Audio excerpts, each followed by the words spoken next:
Yo mga idol, kamusta? Sports Talk PH nga pala. Ang bigating boxing event mamaya. Pag-usapan natin yan mga idol. Ngunit bago ang lahat ay huwag kakalimutang mag-subscribe at i-click ang notification bell button for more sports talk. So malaki nga po ang posibilidad na magkukrus na ang landas mamaya ng ating dalawang pambato na may alitan sa isa't isa, na sila former 3 Division World Champion angas ng Pinas, John Real Casimero, at ang former Unified IBF and WBA Super Bantamweight World Champion Marlon Tapales. Ito po ay dahil parehong dadalo ang dalawang pambato natin sa bigating boxing event mamaya na gaganapin sa Cebu. Ayon po kasi sa official Facebook page na Cuadro Alas It's My Boy, ay pupunta daw si Casimero ng Cebu para sa nasabing event mamaya, habang si Tapales naman ay dadalo din. Andito din ang promoter ni Casimero sa Treasure Boxing Promotions na si Masayuki Ito, dahilan kung bakit nagkita sila ni Tapales kahapon.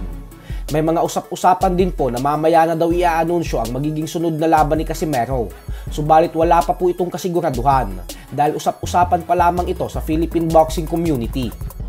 Para po sa mga hindi nakakaalam ay ang bigating boxing event na gaganapin sa Cebu mamaya ay ang Combate 16 ng Omega Sports. Magtutuo sa main event ang dalawang napakatibay na pambato natin na sila Arvin Magramo at Christian Araneta, kung saan magsisilbing IBF Junior Flyweight World Title Eliminator Fight ang kanilang bakbakan. May record si Magramo na 17 wins with 11 knockouts at isang talo lamang, habang si Christian Araneta naman ay may record na 23 wins with 18 knockouts at 2 talo.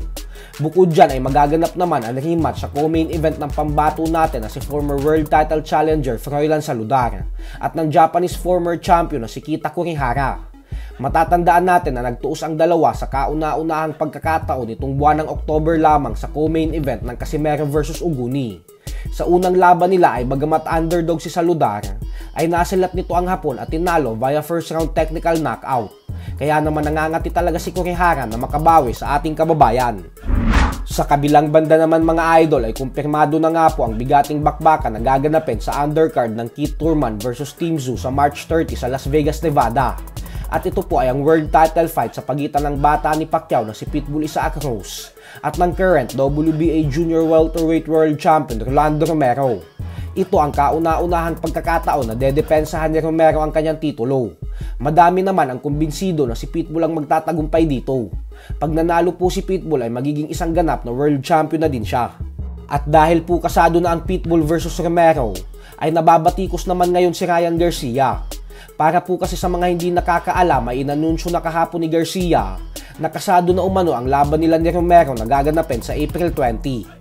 Subalit dahil sa balitang sumabog kanina na galing mismo sa PBC Promotions na magtutuos na si Pitbull at Romero sa March 30, ay muli pong tinawag ngayon si Garcia na Mr. Fake News. Pangalawang beses na po kasi itong ginawa ni Garcia. Kung atin pong matatandaan ay nagpakalat din ng fake news si Garcia noong taong 2021 matapos nitong sabihin na kasado na umano ang laban nila ni Manny Pacquiao. Bagay naman na walang katotohanan. So hanggang dito na lang po muna tayo mga idol. Sports Talk PH, kakaiba ang laban ng mga Pinoy.